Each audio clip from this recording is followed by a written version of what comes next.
नमस्कार, स्वागत है आपका। आप देख रहे हैं हमारी खास पेशकश लीगल हेल्पलाइन और मैं हूं आपके साथ अनंत। इस देश का लोकतंत्र इस देश की खूबसूरती का एक अभिन्न अंग है, जहां जनता के लिए जनता द्वारा शासन के एक सूत्र पर चलते हुए हर एक नागरिक को समानता के साथ स्वेच्छा से जीने का अधिकार दिया जाता है। लोकतंत्र की आत्मा संविधान को कहा जाना गलत नहीं होगा और इसी संविधान का प्रियम्बल यानी संविधान की प्रस्तावना भी समाज के हर व्यक्ति के लिए समता और न्याय की बात करता है।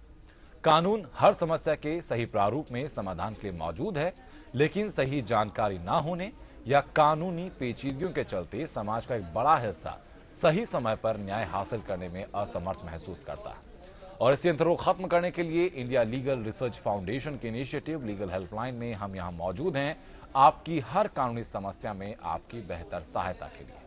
हमारा उद्देश्य है कि किसी भी तरह की कानूनी अड़चन के दौरान आपके साथ हम खड़े हों, आपकी कानूनी सहायता के लिए।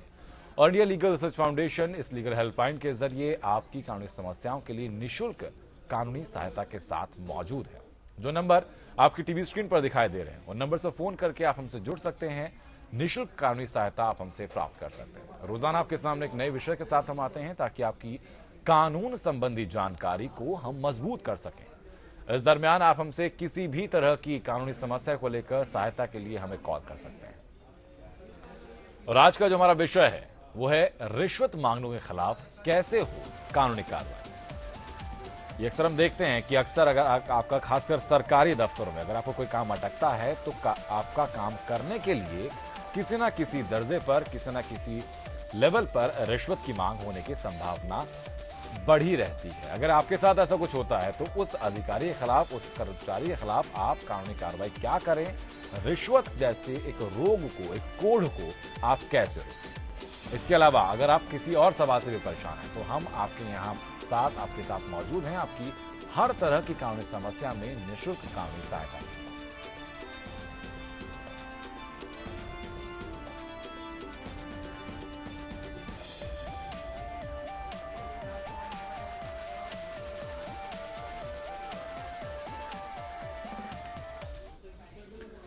और इस मामले पर बेहतर जानकारी के साथ हमारे साथ एक खास मेहमान मौजूद हैं, मिस्टर अनुज अग्रवाल, जो कि खुद एक अधिवक्ता हैं और बेहतर तरीके से कानूनी पेचीदगियों को आपके सामने रखेंगे। कैसे अगर आप किसी ऐसी सिचुएशन से एनकाउंटर करते हैं तो क्या आपका पहला कदम होना चाहिए। अनुज जी, बहुत बहुत स्वागत है आपका। अनुज, जब हम प्रिवेंशन ऑफ करप्शन एक्ट की बात करते हैं तो सबसे पहले मैं इसका हिस्टोरिकल बैकग्राउंड आपसे समझना चाहूंगा कि 1988 में अगर ये कानून एस्टेब्लिश हुआ है और उससे पहले जहां तक मेरी जानकारी है 1964 में के बाद इसमें कुछ चेंजेस किए गए थे। तो 1964 और 1988 के बीच इस कानून में क्या चीज़ें बढ़ाई गई, क्या अंतर दोनों में एस्टेब्लिश हुआ और ज़रूरत उसकी क्या पड़ी। हाँ जी आनंद जी, बड़ा ही रेलेवेंट सवाल है। जब करप्शन की बात करें तो जैसे जैसे हमारी कंट्री ने प्रोग्रेस किया है उसी तरह से करप्शन के तरीकों में भी बहुत इजाफा हुआ है और लोगों ने भी नए नए तरीके अपनाए, करप्शन को अडॉप्ट किया और उसको काउंटर करने के लिए समय समय पर सरकार को भी ज़रूरत महसूस हुई कि उनको स्ट्रिंजेंट करने पड़ेंगे, ज़्यादा कड़े करने पड़ेंगे अपने जो नियम हैं, ताकि उनको इफ़ेक्टिवली कंट्रोल किया जा सके और करप्शन के केसेस कम किए जा सकें, ताकि पैरेलल इकोनॉमी को कंट्रोल किया जा सके और देश का विकास जो है वो सही स्तर पर हो। ठीक है। इसके लिए 1900 जो अभी हम प्रारूप देखते हैं प्रिवेंशन ऑफ करप्शन एक्ट का जी, वो 1988 में संसद द्वारा पारित हुआ था जी। इससे पहले 1947 का भी एक्ट था और उसी को अमेंड करके गवर्नमेंट ने 64 में भी गवर्नमेंट ने कुछ अमेंडमेंट्स की थी जी। बट 1988 वाला जो है वो अभी भी प्रेवलेंट है जी। और उसके अंदर जो है काफ़ी मेजर चेंजेस लाए गए थे। पब्लिक सर्वेंट की डेफिनेशन जो है बढ़ाई गई थी कि ये डिसाइड किया गया था कि पब्लिक सर्वेंट जो है वो क्या क्या इंक्लूड करेगा जी। और उसके अंदर यूनिवर्सिटी के चांसलर्स को भी इंक्लूड की, वाइस चांसलर्स को इंक्लूड किया गया और कोऑपरेटिव सोसाइटीज़ जो थी रजिस्टर्ड जिनको की गवर्नमेंट से डोनेशन मिलता था जी, उनके अधिकारियों को भी इंक्लूड किया गया। इसी तरह से जो गवर्नमेंट लॉयर्स हैं उनको इंक्लूड किया गया और लोकल अथॉरिटीज़ हैं जैसे कि जो एमसीडीज़ होती हैं या म्यूनिसिपल कॉरपोरेशंस होते हैं अलग अलग डिस्ट्रिक्ट्स के और स्टेट्स के, उनके एम्प्लॉयज़ को भी इंक्लूड किया गया। तो इस तरह से स्कोप बढ़ाया गया, दायरा बढ़ाया गया कि किन अधिकारियों पर ये एक्ट लागू होगा। जी, ठीक बात है।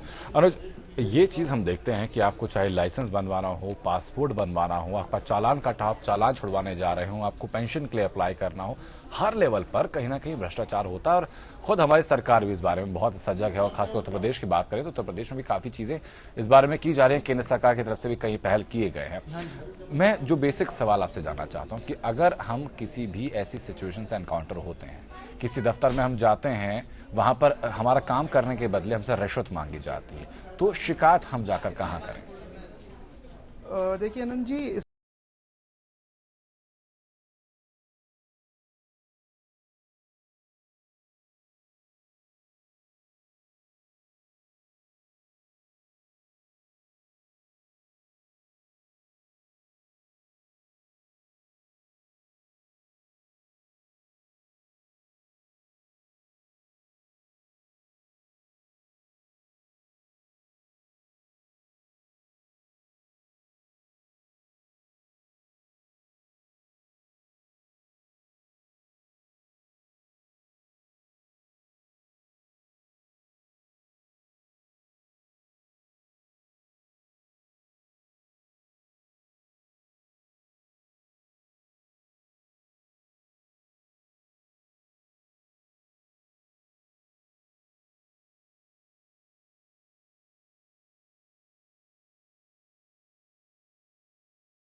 और उसके खिलाफ जो कर्मचारी हैं जिनके खिलाफ ये कंप्लेंट जाएगी, उनके खिलाफ कड़े से कड़ा स्टेप लिया जाएगा उस कंप्लेंट के तहत जी। और सिर्फ राइटिंग में होनी ही चाहिए कंप्लेंट, और कंप्लेनेंट को अपना नाम बताना जरूरी होना चाहिए जी। और जो भी एविडेंस है वो इन्वेस्टिगेशन एजेंसी को जैसे जैसे जरूरत पड़ती जाती है वो डॉक्यूमेंट्स और बाकी एविडेंस वो उनके साथ शेयर करें। जी ठीक है। इस वक्त गोंडा से अरुण हमारे दर्शक जुड़ चुके हैं हम तक। अरुण, स्वागत है आपका, अपनी बात आप रखिए।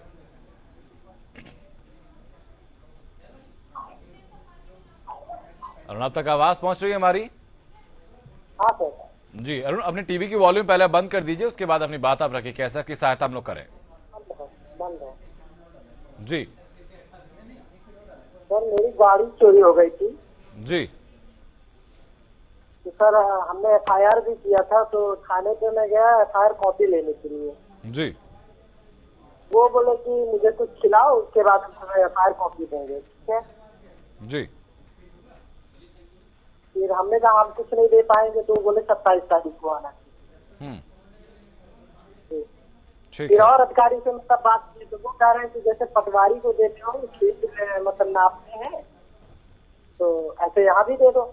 हाँ ठीक है अनुज, ऐसी स्थिति में, और ये चीज बहुत प्रैक्टिकल चीजें कह रहे हैं अरुण, अगर आप कुछ भी चीजें खोनी या फिर अपना वेरिफिकेशन भी कराने अगर आप जाते हैं, आप टेनेंट हैं, आप अपना टेनेंट वेरिफिकेशन भी कराने जाते हैं, तब भी आपसे छोटी मोटी रकम मांगी जाती है, तो ऐसी स्थिति से कैसे निपटा जाए?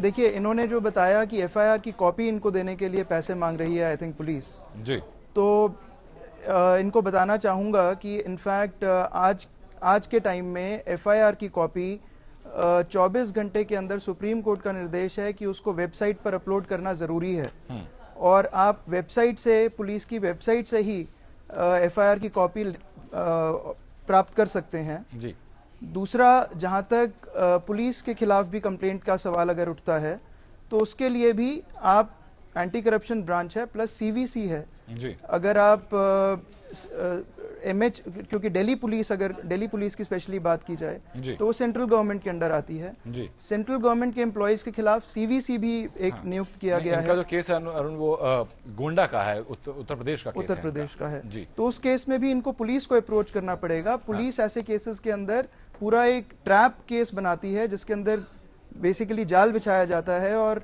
निर्धारित समय पर निर्धारित राशि के साथ ये पुलिस अफसर के पास जाते हैं और उसी वक्त पुलिस रेड कर रंगे हाथों पकड़ा जाता है। रंगे ठीक हाथों बात है। पकड़ती है। इस वक्त उत्तराखंड से आनंद हमारे दर्शक जुड़ चुके हैं हम तक। आनंद, स्वागत है आपका, अपनी बात आप रखिए। एक जमीन का केस चला था सर, जिसकी की खाता खतौनी और खसरे की नकल सर हमारे नाम पर थी जी लेकिन सर जिसके साथ हमारा केस चला था सर, उसके बाद 1985 का एक इकरारनामा हुआ है जी उनके पास इकरारनामा है सर कि इन्होंने 10,000 रुपए में जमीन खरीदी, जिस इकरारनामे में पूरा कटिंग और मतलब पूरी काट छाट करके करी गई, जिसमें फर्जी हस्ताक्षर कराए गए उन्होंने।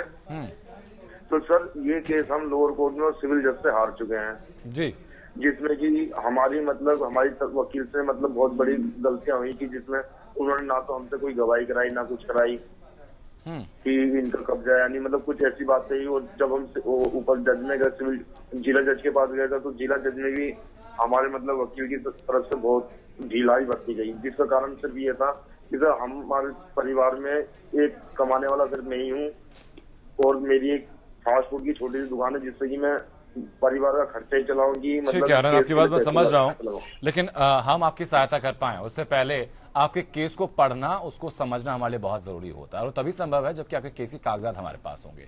तो सबसे पहले बात, जो आपके तरफ से जो कागजात है जमीन के, उन कागजात की एक कॉपी, आपकी तरफ से जो भी आपके सबूत हैं उनकी कॉपी, केस जो कोर्ट में जब आपका केस चला है उसका जो फैसला आया है उसकी कॉपी, और जो भी जजमेंट रहे हैं, जितने भी केस से संबंधित आपके कागजात रहे हैं अभी तक के, और उस तरफ से क्या फाइल किया गया, इन सबकी डिटेल इन्फॉर्मेशन एक प्लेन पेपर पर लिखकर आप हमें भेज दीजिए। A9 सेक्टर 68 नोएडा, ये हमारा एड्रेस है, यहाँ पर आप भेज दीजिएगा। और जैसे ही आपकी चीजें हमारे पास पहुंचेंगी, हमारे जो लीगल एसोसिएट हैं, जो कानूनी सलाहकार हमारे हैं, उनकी तरफ से उस केस को पढ़कर आप तक हमारी सहायता जरूर पहुंचेगी, लेकिन पहले आपके कागजात हमारे पास होने बहुत जरूरी है। बहुत बहुत शुक्रिया आपका हम तक जुड़ने के लिए।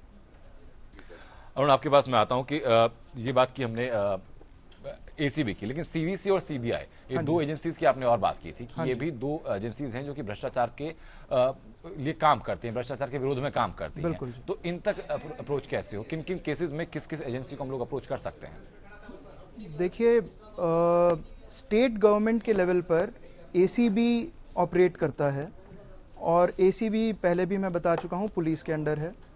और जहाँ तक बात है सीवीसी की, सीवीसी सेंट्रल विजिलेंस कमीशन है, जो कि सेंट्रल गवर्नमेंट एम्प्लॉयज़ और अदर गवर्नमेंट एम्प्लॉयज़ के खिलाफ भी कार्रवाई कर सकती है, पर उसका एडमिनिस्ट्रेटिव कंट्रोल सरकार के हाथ में रहता है जी। और कोई भी केस किसी भी सरकारी कर्मचारी के खिलाफ करने से पहले एक परमिशन ली जाती है जो कि उनकी अपॉइंटिंग अथॉरिटी से ली जाती है। जी। और जब भी कोई किसी सरकारी कर्मचारी के खिलाफ कंप्लेंट करेगा तो पहले उसी सैंक्शन के मिलने के बाद कोई भी इन्वेस्टिगेशन एजेंसी अपना दायरा बढ़ाती है और उसके खिलाफ आगे मुकदमा चलाती है या इन्वेस्टिगेशन शुरू करती है।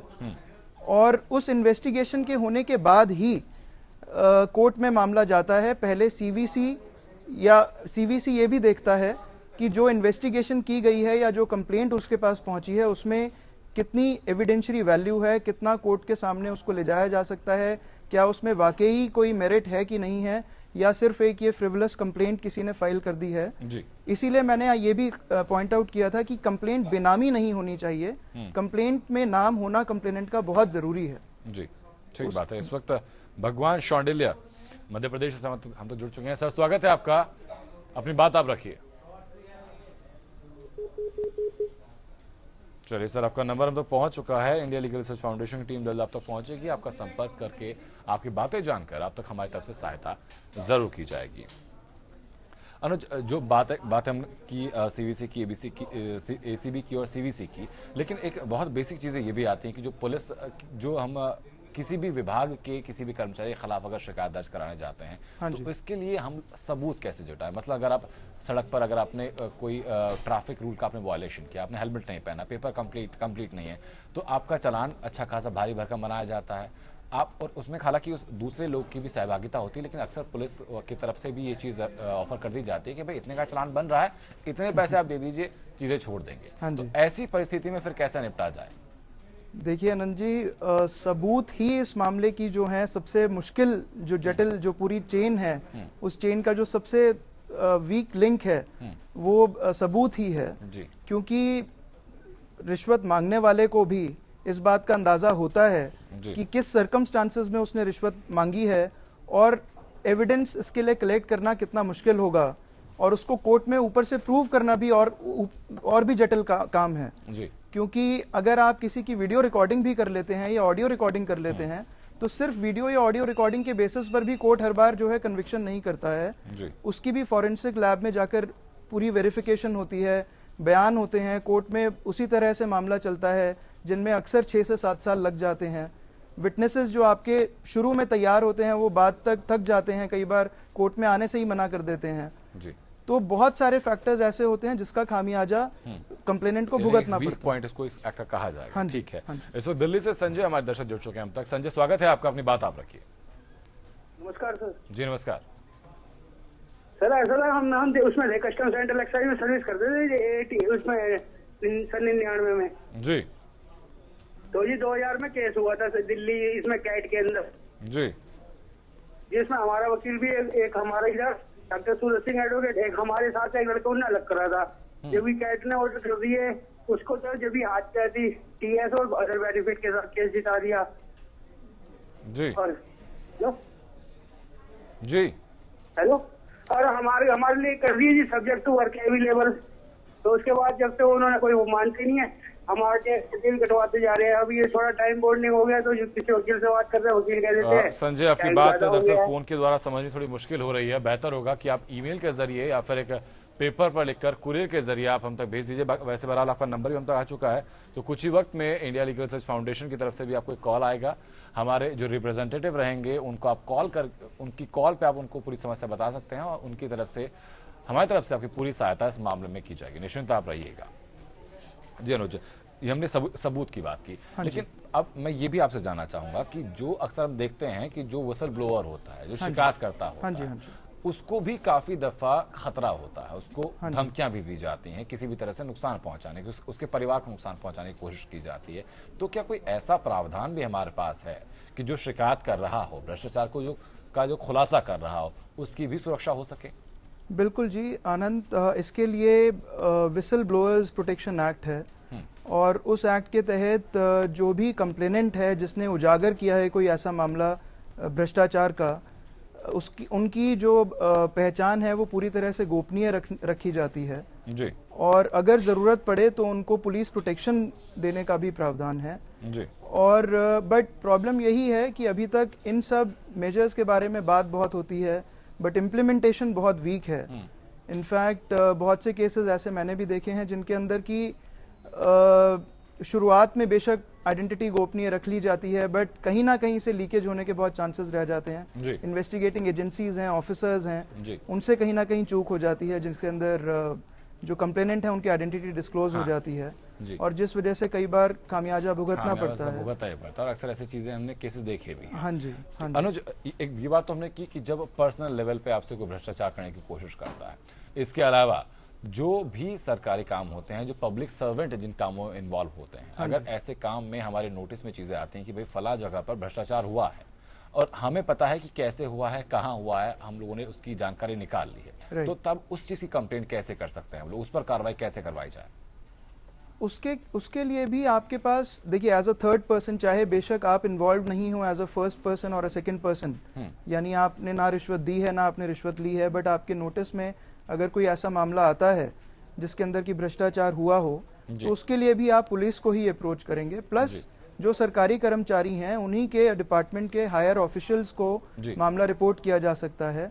उनके खिलाफ अलग से डिसिप्लिनरी प्रोसीडिंग्स भी शुरुआत की जा सकती हैं, और उन डिसिप्लिनरी प्रोसीडिंग्स के लिए भी जो है सीवीसी को भी अपॉइंट किया जा सकता है।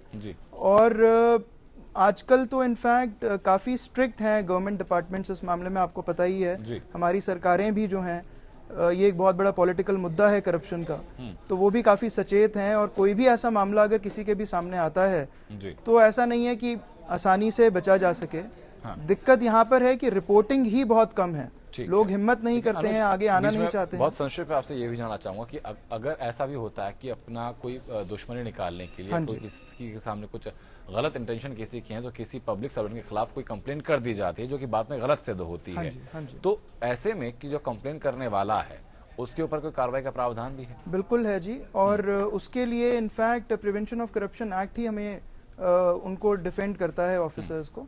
और अगर कोई गलत रिपोर्टिंग करता है किसी केस की और उसके बाद वो कंप्लेंट के अंदर कोई मेरिट नहीं मिलता है, तो उन कंप्लेनेंट के खिलाफ भी एक्शन लिया जाता है, चाहे ही वो भले ही वो प्राइवेट पर्सन हो, कोई सरकारी कर्मचारी भी ना हो। उनके खिलाफ एक्शन लेने से पहले क्या ये चीज मेजर की जाएगी कि इनका जो रिपोर्टिंग रही थी जो कि गलत साबित हुई, वो गलत रिपोर्टिंग इंटेंशनली की गई थी क्या अनइंटेंशनली की गई थी? क्या देखा जाएगा, सारे सर्कमस्टांसेस को देखा जाएगा। कई बार ऐसा भी होता है कि उन्होंने कंप्लेंट तो ठीक करी हो, पर वो कोर्ट में सब्सटैंशिएट ना कर पाए हो because of lack of evidence, like we discussed. ठीक है, तो अगर ऐसा है और अगर मान लीजिए कोर्ट को लगता है कि नहीं, सिर्फ लैक ऑफ एविडेंस की वजह से कन्विक्शन नहीं हुआ है, तो जरूरी नहीं है जिन्होंने कंप्लेंट किया उनके खिलाफ कोई भी कार्रवाई की जाए। ठीक है, बहुत बहुत शुक्रिया अनुज आपका हम तक जुड़ने के लिए, बेहतर जानकारी corruption of prevention of corruption act के बारे में देने के लिए, जो हमारे दर्शक थे उनके समस्याओं में बेहतर ओपिनियन को पहुंचाने के लिए।